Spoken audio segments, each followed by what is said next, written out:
Hey, what's up? It's Bond. Let's talk about streaming services. I just kind of want to get this out and off my chest. I want to talk about Kick a little bit and why you may see me kind of, poking the bear a little bit and being pretty anti this website.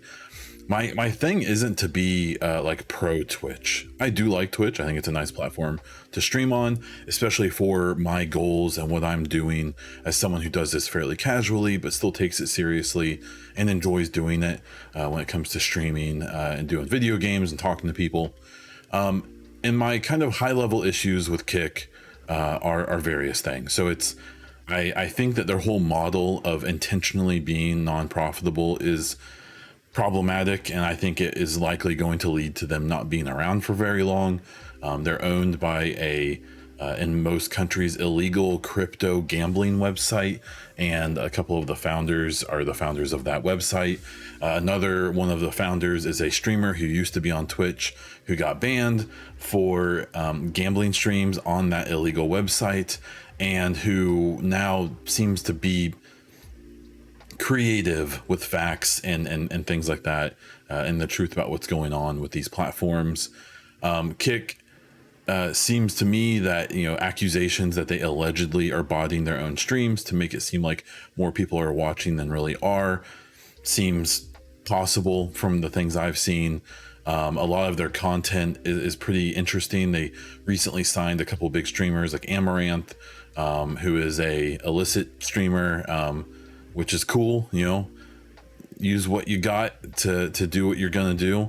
But I think if your entire platform is based on that, you may have issues long term, unless you don't plan on being profitable, which again I think is an issue. And they also recently signed a fairly famous and what put them on the map for a lot of people, $100 million deal with who is arguably the biggest streamer currently streaming in XQC. That was a non-exclusive deal, so XQC is actually still streaming over on Twitch to start his day, and then switches over to Kick. They seem like they've got some weird arrangements when it comes to like the content that gets streamed there. The whole idea of it being owned by this crypto gambling website, and then you see that about half of the people who are streaming and who actually have viewers are streaming that website, which means that this is basically an advertising wing of that website, which makes sense when they have their 95/5 profit sharing thing, which basically kind of proves that they don't intend on ever being profitable, which is fine. A lot of tech companies start that way. That's how Twitter started and still is in a lot of ways. Even Twitch itself is like that. But when you start seeing people comparing some of the decisions that Twitch is making to how Kick is handling things, you're comparing an established leader in the field that is trying to become profitable while also not completely abusing its users. You can agree or disagree on that. To Kick, first one's Twitch, to Kick, who again has no desire to be profitable. It's never going to happen. They'll never be profitable. Who is basically a gambling wing for this website that's illegal in the United States and that you aren't even supposed to be using because of a bunch of shady stuff that they do or don't do. And it just all gives me bad vibes. You also, in my opinion, have some really weird vibes from the people who are like super pro Kick on Twitter. Whether you agree or disagree, everyone who seems to be pushing this hard seems to all have their little blue paid check marks and all have the same things and the same kind of content on their feeds. And that's fine. But I just think that it all feels very artificial. Before the XQC deal was announced, which was a big deal, whether you agree with them or not, or whether you like it or not, there was like a pretty obvious campaign before that where I think, this is my conspiracy stan feelings here, that they were definitely doing a big marketing push knowing that announcement was coming up, just so people were at least hearing the Kick name. This was at the same time that Twitch had made some decisions that I actually don't think were bad. I think they were just badly presented, and they kind of Kick took advantage of that to kind of dunk on Twitch a bunch and get a bunch of attention.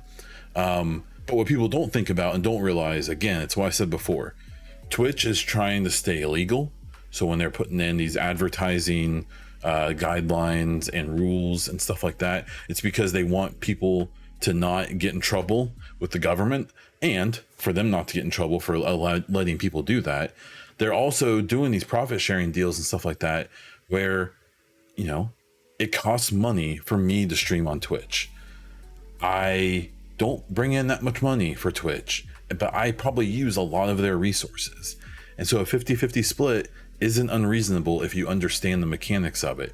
And then if you're a big enough streamer, if you're successful enough, they give you even more of that split because you're helping them out, because you are helping make them profitable and do that.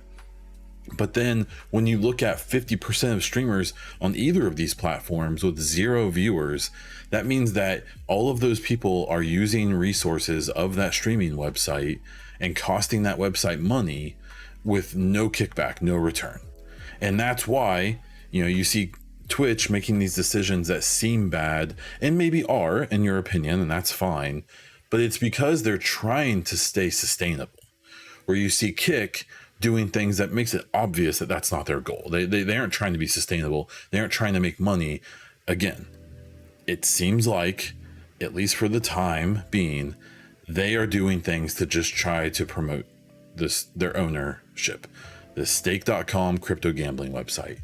And maybe that's fine. Maybe you're cool with that. I'm not. I have a pretty big issue with it, especially with the way that they've done things in the past. Like one of the founders, the person who was banned from Twitch, when they were streaming on Twitch and streaming this gambling website, they were telling people like, oh yeah, I'm gambling, I'm doing this thing, come watch me do it. But they weren't telling people that that gambling website was giving them kickbacks and paying them to stream their service. And therefore they really weren't even gambling with their own money, but they were encouraging other people to. You get into some weird places with that. You know, we can have arguments about people having the right to make their own decisions, use their money the way they want. Totally fine. I just kind of wanted to talk about Kick a little bit and how it just seems shady. It gives me a weird feeling, hair stand up on my neck a little.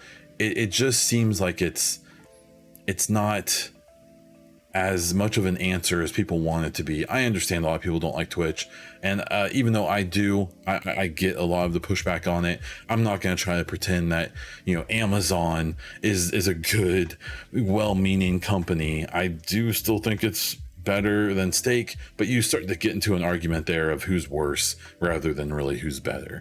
I just I have some complicated feelings on it, and I really think that it'll be interesting to see what happens with Kick in the next year or two. I would be surprised if they still exist in that time, but we'll have to wait and see. So let me know what you think about it all. I am curious. If you disagree with me, at least remain civil, or else I'll just delete your comment, and it's easy. And thank you for the view. If you like this video and you want to check out my other gaming videos, please subscribe to the channel. Please like this video if you did. Leave a comment down in the comments, or just say hello. Will work as well. You can find me as Bond Diesel all over the internet. Check out my weekly gaming podcast, the EchoCast, on all podcast platforms and on this YouTube. That's all I have for this one. So until next time.